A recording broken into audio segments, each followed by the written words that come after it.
ಎಲ್ಲರಿಗೂ ಎಲ್ಲರೂ ನನ್ನ ವಿಡಿಯೋಗಳನ್ನು ನೋಡ್ತಾ ಇದ್ದೀರಾ. ನೀವು ಯಾವ ಥರ ರನ್ ಮಾಡಬೇಕು ಅನ್ನೋ ಇವಾಗ ಹೇಳ್ತೀನಿ. ದಿನದಲ್ಲಿ 1 ಅವರ್ ಫ್ರೀ ಇರ್ತೀರಾ, 2 ಅವರ್ ಫ್ರೀ ಇರ್ತೀರಾ, ಅಥವಾ ನೀವು ಫ್ರೀ ಟೈಮಲ್ಲಿ ಏನೋ ಮೊಬೈಲಲ್ಲಿ ನೋಡಿ ಟೈಮ್ ಪಾಸ್ ಮಾಡೋಕ್ಕಿಂತ ನಮ್ಮ ಮೊಬೈಲಿಂದ ರೀಚಾರ್ಜ್ ಮಾಡಿ, ಒಂದು ರೀಚಾರ್ಜಿಂದನೂ ನಿಮಗೆ ಹಣ ಗಳಿಸ್ಬೋದು ಅಂತ ನಿಮಗೆ ಗೊತ್ತಿದೆಯಾ? ಆ ಕೆಲಸ ನಮ್ಮ ಮೊಬೈಲಿಂದ ಇನ್ನೊಬ್ಬರಿಗೆ ನಾವು ಯಾವ ಥರ ಫೇಸ್ಬುಕ್ಕಲ್ಲಿ ಹಣ ಗಳಿಸ್ಬೇಕು ಅಂತ ಗೊತ್ತಿದೆಯಾ? ಅದು ನಮ್ಮ ಕಂಪ್ನಿಯಿಂದ ನಿಮಗೆ ಮಾರ್ಕೆಟಿಂಗ್ ಕೋರ್ಸಿಂದ ಕಲಿಬೋದು. ಪ್ಲಸ್ ನೀವು ಯೂಟ್ಯೂಬರ್ ಆಗಬೇಕಾ? ಅದು ಸಹ ನಮ್ಮ ಡಿಜಿಟಲ್ ಮಾರ್ಕೆಟಿಂಗ್ ಕೋರ್ಸಿಂದ ನೀವು ಕಲಿಬೋದು.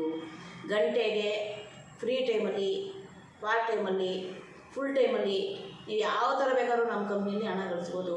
ಟೈಮ್ 1 ನಿಮಿಷ ವೇಸ್ಟ್ ಮಾಡ್ದಂಗೆ ಇದ್ರ ಕಡೆ ನೀವು ಎಫೆಕ್ಟ್ ಆದರೆ ಅಂತಂದರೆ ನಮ್ಮ ಸಂಸಾರದಲ್ಲಿ ಬರುವಂಥ ಎಲ್ಲ ಕಷ್ಟಗಳನ್ನ ನಾವು ನಿವಾರಣೆ ಮಾಡ್ಕೋಬೋದು. ನಾವೇ ಎದುರಿಸಿ ನಿಲ್ಬೋದು, ಯಾವ ಥರ ನಾವು ಸಾಧಿಸ್ಬೋದು. ನೀವು ನಿಮ್ಮ ಫ್ರೀ ಟೈಮಲ್ಲಿ ದಿನಕ್ಕೆ ಇವರಿಗೆ ಫೋನ್ ಮಾಡಿ ನೀವು ಟೈಮ್ ಪಾಸ್ ಮಾಡೋಕ್ಕಿಂತ ಇದ್ರ ಮುಖಾಂತರವಾಗಿ ನಮ್ಮ ಕಂಪ್ನಿ ಡೀಟೇಲ್ಸ್ ಕೊಡ್ತಾ ನೀವು ಹಣ ಸಂಪಾದನೆ ಮಾಡ್ಬೋದು. ಒಂದು ಫೋನ್ ಮುಖಾಂತರವಾಗಿ ಫೋನ್ ಕಾಲ್ ಮುಖಾಂತರವಾಗಿ ನೀವು ಇದ್ರ ಬಗ್ಗೆ ಕಂಪ್ನಿ ಡೀಟೇಲ್ಸ್ ಕೊಡ್ತಾ ನೀವು ಹಣ ಸಂಪಾದನೆ ಮಾಡ್ಬೋದು. 1 ಅವರ್ ಫ್ರೀ ಇರ್ತೀರಾ, 2 ಅವರ್ ಫ್ರೀ ಇರ್ತೀರಾ, ಇದ್ರ ಕಡೆ ಗಮನ ಕೊಟ್ಟು ಯಾವ ಥರ ಇದ್ರ ಕಡೆ ಗಮನ ಕೊಟ್ಟು ನೀವು ಮಾಡ್ತು ಅಂತಂದರೆ ನೀವು ಫೋನಿಂದ ಹಣ ಸಂಪಾದನೆ ಮಾಡ್ಬೋದು. ನೀವು ದಿನಕ್ಕೆ ಎಷ್ಟು ಅರ್ನ್ ಮಾಡಬೇಕು ಅಂತಿದ್ದೀರಾ? ಎಷ್ಟು ಹಣ ನಿಮಗೆ ಅವಶ್ಯಕತೆ ಇರುತ್ತೆ? ನೀವು ಕೆಲಸ ಮಾಡೋ ಜಾಗದಲ್ಲಿ ನಿಮಗೆ ಸ್ನೇಹಿತರಿದ್ದಾರಾ ಅಥವಾ ಬಂಧುಗಳಿದ್ದಾರಾ?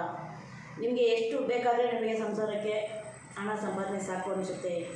ಇದ್ರ ಬಗ್ಗೆ ಹೆಚ್ಚಾಗಿ ಎಲ್ಲ ವಿವರಗಳು ನಿಮಗೆ ತಿಳಿಯಬೇಕಾದರೆ, ಇದ್ರ ಬಗ್ಗೆ ಇನ್ನೂ ಹೆಚ್ಚಿನ ಮಾಹಿತಿ ನಿಮಗೆ ಬೇಕಾದರೆ ಕೆಳಗಡೆ ಇರುವಂಥ ನಮ್ಮ ವಾಟ್ಸಪ್ ಲಿಂಕ್ಗೆ ಲಾಗಿನ್ ಆಗಿ ಈ ಮುಖಾಂತರವಾಗಿ ಏನೇ ಸಮಸ್ಯೆಗಳಿದ್ರು, ಇದ್ರ ಬಗ್ಗೆ ಏನೇ ನಿಮಗೆ ಡೌಟ್ಸ್ ಬಂದರೂ ಅದ್ರ ಮುಖಾಂತರವಾಗಿ ನಿಮಗೆ ತಿಳಿಸ್ತಾ ಹೋಗ್ತೀವಿ. ನಮಸ್ತೆ.